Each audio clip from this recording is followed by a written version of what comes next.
I'm Jessica Johnson. I'm an actress and a food blogger, and I'm on the set of Mic Check with Stylist B. Mic check with Stylist B. Mic check with Stylist B. Mic check with Stylist B. Mic check with Stylist B.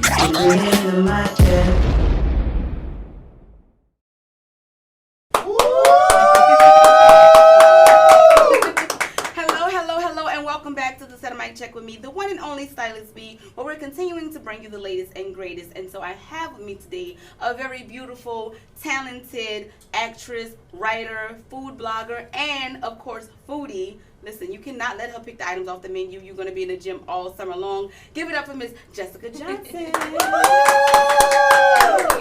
Thank you for being here. Thank you so much for having me. Well, you know, we wouldn't have it any other way. So before we get started, please go ahead, look in the camera and introduce yourself and tell everybody kind of what you do. Hello, everyone. As she said, I'm Jessica Johnson. I'm an actress, NOLA raised, NOLA born, and I'm also a food blogger. I love food, I love to eat, I love to cook, and I love to talk about food almost as much as I love acting. Yes, and that's true. I've seen like some of your posts on Instagram, and I get hungry. Just look, I'm like, what is she doing to us? And then you find the most interesting meals. Like, I don't know. That's is what there a I secret do. Place? No, that's what I do purposely. I try to find places that are kind of odd. Mm-hmm. A lot of it comes from my dad because he's a doctor, but he's a huge foodie. So I'm talking about since the age of probably like 7. Mm-hmm.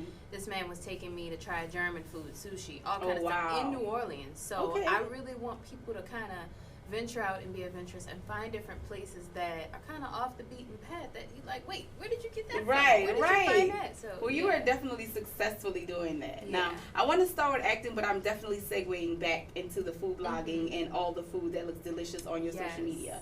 But so how did you get into acting? So my journey into acting was very interesting.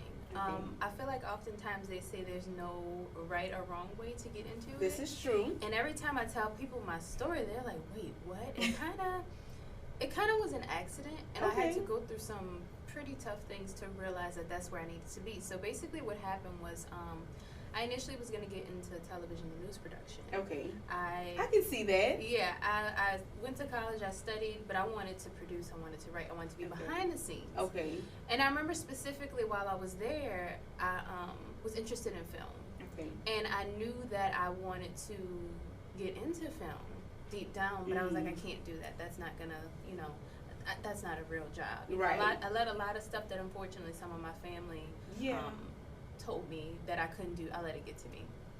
So then after working in the news industry a little bit, and one place in particular that really kind of had me down, I had my son, I went through some things, I was married, and that's when I realized, I took a leap of faith. I literally had one day where I saw a commercial audition, I had no agent, I had no headshot, I had nothing. And I said, you know what, I'm gonna go and I'm just gonna go try. And I went into the audition and I booked it. And I was so confused. I was like, what? Right. I'm like, but this feels right. So, I went to set and all this, and I'm like, this just feels right.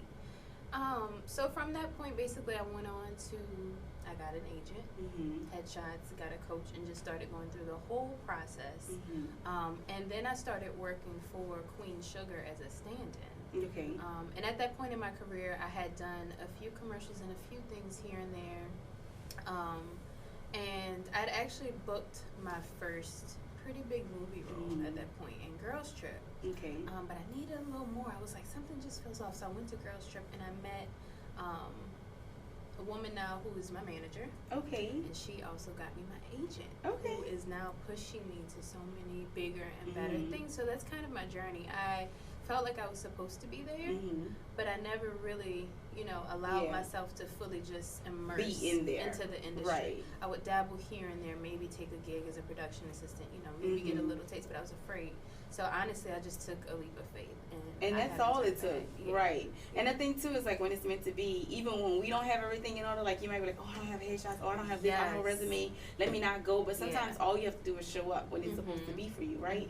And so here you are with management, with an agent, Yes. booking, okay, Yes. stand-in for Yes. Queen Sugar, which is major. Yeah. And a lot of people don't know what it means to be a stand-in, but it's long hours. Because whenever that person isn't, or when they're not shooting, you stand in for that character. So who are you standing in for? I no longer work with the show. Who were you standing in? I was there standing in for Dawn Lynn Gardner, who plays Charlie on the show. Got it. So I did it for the first 2 seasons. I did it for a little piece of the 3rd season, and then I was done. I couldn't do it anymore because there's so much going on. Right. Which but, is a good problem. Basically, she said she was booked. Okay, so she Yes. could not be standing in because she was standing in her own life. Right. I can't stand in for you. I'm in my life standing Yes. in. Yeah, no, that's a good problem to have. Yeah. So you got busy and you started doing other things. What are some of the Yes. opportunities that kind of? So some of the opportunities that came. So basically, what happened is before I got my agent I have now, I booked a Rolling Girls trip. That was my first feature film, and funny enough, for that movie in particular, I auditioned for like 4 roles. Okay. So it was a good 2 months of just, I don't know what these people want to do with me, but please God. But I'm gonna keep going back. Yes. And so I got that role, and through that role, I was able to leverage a lot with this new agent. Okay. And from there, I went on to book a couple of other pretty big TV shows. One of them is Star. Okay. The Daniel Star on Fox. Which I love. I'm a huge fan of. Yes, it's a really great show, and that was a crazy experience too because I auditioned for that probably 2 months prior, and then they called me 2 months later, and I was so confused because I was like, I forgot that I even auditioned for this. I was like, seriously? They didn't forget though. They did not forget. So I had that, and then I had several amazing commercial opportunities. Okay. A couple of really, really great independent films, and one of the commercials actually took me to LA. Okay. To work, and I can say what it is now because it's everywhere. I don't know if you remember the Shake Weights. I do remember the Shake Weights. Yeah, so they have a new line of those that came out, and they did this big national campaign. I went out to LA and did that. So that's just a few of the things. Okay, and that's an arm. I mean, it was working out your arms. Yeah. And you're pretty cut. So, I see how you book that. Like, I see it, right? And so when you book, like, things like commercials that get you to LA or stand-in, how do you be okay in the in-between space, between bookings? Because you're booking a lot now, but there's always a time of, like, stillness. So I have to say that stillness happens often. Honestly, for me, I continue to study. I continue to train. I have 2 wonderful trainers that I work with, and they kind of keep me on my toes. And then I also write. Okay. I write and produce a lot of my own little films. I have one that is in post-production right now that we're finishing up, and we intend to put it in film festivals. Okay. And then I have another one that's completely done, and we're trying to get it on one of these big, wonderful streaming services. Nice. So I would say by the end of this year that should be done. Okay. Because that's a process. But for me, I know that's what I do. People ask that all the time because honestly, it's a lot more auditioning than booking. Exactly. Yes. And it's a lot more of finding these opportunities. I found that at the end of last year especially, and now, there's a lot of major independent films that you don't necessarily need to get your agent for, but they keep you working, they keep you fresh, and they help you make connections. Yeah. For example, I recently attended a screening for a film that I starred in called Silence is Compliance. And it's about sexual assault in the film industry. Right. And that one was something that I just got on my own. And I was kind of in that between time of, okay, I'm doing all these auditions, but I haven't heard anything, which is completely normal. Right. But that project was just so liberating for me and amazing. Agreed. I actually did a little bit in that project. And the sad part is, it's how funny how things work. We weren't ever, if you're not in a scene together, you may not even see people you co-star with. Right. But I saw that the director put up flyers recently. Well, it's not recently at this point, it's like 2 months out. But, put up flyers, and I was like, oh my God, the flyers are out, And I saw the little pictures and the stills. And so that project is super major, but like you just said, that was something I I have a little time, I'm going to go to this audition. Because you can do that as artists, I think. They're so concerned with like getting management or getting talent, but it's like you still have to push yourself. You have to balance it, and I self-submit almost every day. Yeah. Anything that I see, I have profiles on every like major casting site. I self-submit every day. I actually have, I misspoke, I have 2 managers now. Okay. One is fairly new. She is in LA. Okay. And she's working pretty hard for me as well. But with all of that, I'm still self-submitting. I'm still submitting to independent films. I'm still working. So you have to keep, you know, you just have to stay in class. If you like to write, definitely write. You know, I love creating little shorts here and there. So that definitely keeps me busy. Yes. Yeah. And then somewhere in there between like writing and acting and auditioning, you're like, why don't I create a blog as well? Because you're not busy enough, you know? Yeah. How did that come about? So, I mean, full transparency, I love to eat. I love food. Okay. It's no secret. I've been this way forever, and I doubt that I'm ever going to change. Which is probably why you're so small. You know, they say people who eat a lot stay small. I eat a lot. I eat all day. I got to thank my mama for that. Oh, My genes. mama, yeah, my mama has 3 kids, and I mean, she does not look like it at all. I'm like, thank you so much. She's for so me. good. Look, thank you, Mama Jessica. Thank you, Mama. Thank you. Okay. But I got into it unintentionally. I really love food, and I love to eat, and I'd be eating, and I'd be like, I'm gonna take a picture of this and see how it makes other people feel. Right. Or I want to try this place and take pictures of it, and I did it kind of unintentionally, not realizing that like it was a whole community and a whole food blogging universe. Yeah. Because I really started it like 3 years ago. Okay. If you go to the bottom of my Instagram for the page I have now, you can see the old posts before I knew what I was doing. I left them up there purposely. So Because growth. See this journey. Yes. It's crazy. So then a year ago, exactly, I decided, I said, you know what, I'm going to get serious with this. I really want to do this. I was like, I love doing this. I'm going to create a food blog, and I'm going to specialize in trying to get people in New Orleans, you know, to try something new, have a little fun, spice it up. We know the typical places, and those places are awesome. But I really want to just kind of educate people, and especially women, to go out, eat, have fun, be you, do you. Like, don't feel like you have to, you know, stick to the norm or stick to what you're supposed to do or how you're supposed to be or how you're supposed to look. So and it also was an outlet for me, another form of expression, because like I said, I had gone through a lot in the past, especially before I got into acting. So it was a way for me to sort of release a lot that was going on. Now, I'm not gonna dig, but because you said a lot, like heavy. You know what I mean? Yeah. What's some of a lot? Even if you don't have to get specific, but just because I think, you know how I feel like as women, and then sometimes as women of color, a lot of the things that we go through, we assume we're the only ones going through it, and so often we stay muted. And I feel like if we talk about some of those things, it would empower others. Does that make sense? Yeah. So whatever you're comfortable with, what's some of the a lot that you were going through? Some of the a lot, and I am so much more comfortable with sharing it now because I found that it does help people and it helps me, is that I was married. Okay. I got married extremely young. Okay. While I was pregnant. Okay. And that was jarring to me because it happened at a point in my life where everything was kind of taking off with my original career plans. Right. So then all of that happened, and then it completely went sour. So I'm having to balance what I thought I was supposed to be by being married, what I wanted to be, and then dealing with all of the disappointment that person was not the one for me. And then adding now new life into that too. Yeah. And so just that is scary before all the other things you mentioned, you know. And for so long, I stayed with it, and I tried to fight through it because I said, no, you know, I can't disappoint all of these people. What will people think if I walk away from it? But it honestly was one of the most liberating things that I've ever done, and I would not be talking to you right now had I not done that. Yeah. Because it completely just removed and stripped away who I was as a person. And at such a young age. Yeah. And I think it's hard too when you're young. You're already trying to figure out who you are. Yes. So when you add a person, it's very easy for them to come in and project who you are onto you.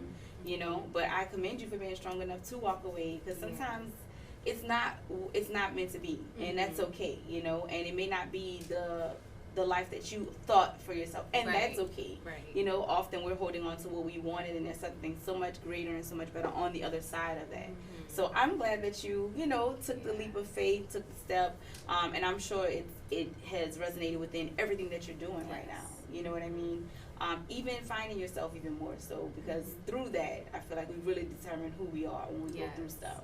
And so now we get to see you all over. Yes. And I'm grateful for that. Although I am a little bit mad that I missed the newscasting phase, because I feel like you would be a great newscaster. Yeah, the thing about it what's so funny is that I didn't even want to be on camera. I know you keep saying that, but and I think a lot of it came from insecurity at the time and just trying to hide my voice and hide things that I thought were silly, or I don't want to be in front of the camera because I don't want people to think I'm shallow, or I purposely just wouldn't even try it. So it's funny now that I'm here and that, like, my whole life is in front of the camera. Right. But that's what, they always say if you want to laugh, tell God you're playing. Yes. Like, you're going to be behind the camera. You don't want to be seen. He's like, no. Lights, camera, action. You know what I mean? Like, I'm going to put you right dead in the middle of all of it. Right. So, but I think that's cool that it took like a full turn. Yeah. And now you're super comfortable around in front of the camera, I would assume. Or at least you give it off. Let me say that. It depends. I have certain situations, certain types of scenes in projects that make me kind of nervous that I encountered twice. Is it intimacy scenes? Yes. Because I haven't done that yet. Oh, I said gosh. intimacy. That's how intimidated I am. I haven't done those, and I am married, and so that's always like I kind of stray away from it. I don't even submit for those projects. Really? Yeah, because and I'm an actress. I mean, I'm a professional. But everybody but it's has still their limits, Yeah. and that's okay. But for me, I'm all about pushing, and I'm like, well, this character's doing this, and this is who I am, so this is where I am. That's how it is for me. I had two pretty, nice size scenes in two projects last year that were like that. I had a third, but once I got to set, they completely cut it. Okay. So I was like, ooh, okay. Look at God. All right. All right. Because I was committed. But no. One in particular was really awkward at first, and I just was so nervous, sweating bullets, and I didn't say anything to anybody. And I had a co-star. She had to, and we had to make out with two of the lead characters on this huge show. We were both just like, oh my god. But once we got everything done, and I kid you not, it had to be at least like 30 takes. Then it was like, of course, it was like, just because. But after that, it's like, yeah. Now, and that's funny because when I first started, I actually had a kissing scene. So kissing, I'm numb to because I had to do that. Yeah. But like the idea of like the bodies on top and like touching under the covers, like that still is like so personal. And because I lose myself in my characters, it just feels like there has to be. I feel like for me there has to be separation. I had one of those scenes last year. Luckily, the guy, this was his like first role ever. Okay. And he was terrified. Oh, he was perfect. Like, he was like, I'm so scared. He was like, just tell me what to do. He's like, I have a girlfriend. He's like, I know we're actors, but just please. I was like, you're fine. I'm the right one. So it was very, if you look at it, it's beautiful, but it was very robotic. It was me being aware of the camera and what looks good, and then also maintaining our comfort levels. That's one of those things that just kind of just never. It's always awkward. I know, but it's life, and we are in fact, recreating life. Yeah. So, but it's just like, as soon as you see it, like you read the sides or something. Oh, like I had a role where they wanted me to be a prostitute, and my agent's like, I didn't know if you wanted me to smell. Like, no, I'm okay on that one. Thank you. You don't have to put it in that. They were like, but you fit the bill. It's everything. I know this is in your wheelhouse. And it was like, take it out my wheelhouse. So it's always interesting to figure out, like, what's a careful balance between Jessica as a person and then whatever the character is you may be, playing. So. Right. Okay, so I want to do something fun since you like food. Okay, this is a little, lighten it up a little bit, right? I am going to do a little activity where we're just going to pick which one you would rather. Okay, so it should be simple enough, but since you're a foodie, it may actually be difficult. Okay, ready? Okay, I'm ready. All right. Pasta or rice? Pasta. Okay. Red sauce or white sauce? What? This soon it got difficult. Oh my God. Red sauce. Red sauce. Okay. You sure? I don't know, but red sauce. All right. Red wine or white wine? Red wine. Okay. Yeah. I'm a red. So we can go drink it. Okay, I like that. Steak or chicken? Chicken. Heavy sauces or light garnish? Heavy sauces. Okay. Gumbo or soup? Really? Because you're from New Orleans, I thought that would be easy. Can I say soup? Cut the show. Okay. Only because you can say soup. I mean, I feel like there's two different things. They are. But gumbo is supposed to be. I'm gonna say gumbo. No, don't let me force you. I want you to be yourself. Express yourself. I'm so sorry. Forgive me, audience. Oh man, they're gonna come for me. I know, but I'm trying to protect you from, but that's okay. You stand strong, Jessica. You feel like soup is it? Well, I like soup. I like lobster. Okay, that's what she said. said Look in the what I camera. said. Period. Okay? I don't know if we should keep going, though. I'm I don't nervous know. for you. I am too. Okay, ice cream or yogurt? Ice cream. Tea or coffee? This is hard. Coffee. Coffee. I've been okay. trying to not drink as much lately, so that's why I'm like, ooh. Yeah, Coffee. but But coffee I'd is what rather it coffee, is. Yeah. yeah. I like tea. I didn't drink any during the show, but I'm a tea girl. Sips tea. You see what I did? Okay. Okay, last two. The first one is appetizers or desserts? Desserts. Okay. Yeah. How do you like your steak? Medium or rare? Or well done? Although that wasn't really an option, but I'll add it If I in ate there. steak, it would be medium.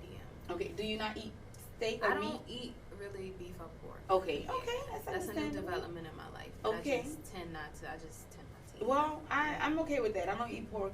I do like steak, but it's occasional because it takes so long to digest, and you can feel it. You're not supposed to feel it, but if it's cooked right, it's so good. So good. Yeah.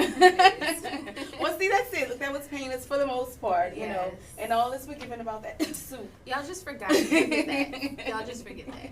And just check out everything she has going on. Yes. Make sure you give them your social media so they can follow your journey for Yes. both you as an actress and you as a food blogger. Yes, because there's a lot of big things that are coming up. As an actress, there are a couple of really cool films that I was in that are on the festival circuit. Okay. That I think are going to have some really great announcements later this year. Okay. And also with the food blog, I'm going to be working and partnering with Essence this year. I'm going to okay. be one of their faces for Essence Eats. Okay. And I'll have more details about that on the blog. Okay, nice. So look in the camera and tell them social medias. Again, this is Jessica Johnson. You can follow me and my career as an actress on Instagram at IMGstill_. Also follow me on Facebook, Jessica Elizabeth Johnson. And if you're hungry, go follow at Fat Girl Nola on everything. Mm-hmm. And listen, okay? Okay. Matter of fact, I told my husband you know how whenever you're home you cannot figure out what to eat? Yeah. I'm just going to start going to your blog. I'm just going to scroll. And Or we you pick know up what? links. I have people that contact me too. And they'll say, Oh, so you don't mind me calling? You can 'Cause call, I you will. can text, whatever. People say, hey, I need, somebody asked me one day, they was like, I need gluten-free donuts and cakes. I was like, I got you. Look at Like God. even if I haven't been there, I'm always researching places. I'm always like, I'm on the up and up with everything, and I eat a You lot. see, ask and you shall receive. You shall receive. Okay. Yes. And we are always like for date night, random. It's like, damn, we hungry. Where do we want to go? Oh, I have a whole date night list that's on the blog. Well, I'm going to follow the blog, Yes. and y'all should too, so we know where we can go and eat and be merry and Mhm. healthy and happy Yes. and get our Fat Girl Nola on. Yes. So anyway, thank you so much for coming. Thank you so much for having me. And since you shared the gift of all that is you, I have a gift for you as well. Thank from me and the you. crew. Oh my goodness, thank you You're so welcome. much. Thanks. You want me to open it? Okay. Ah, yes, I got a mic check. Dope. So she's gonna look adorable in it in front of the camera because that's where she belongs. Yes. So make sure you stay tuned in with everything she has going on. Thank you again for coming. Thank you so much for having me. And thank you all for joining us for another episode of Mic Check with me, the one and only Stylist B. Until next time, remember, never let anyone dim your light or mute your mic. Peace.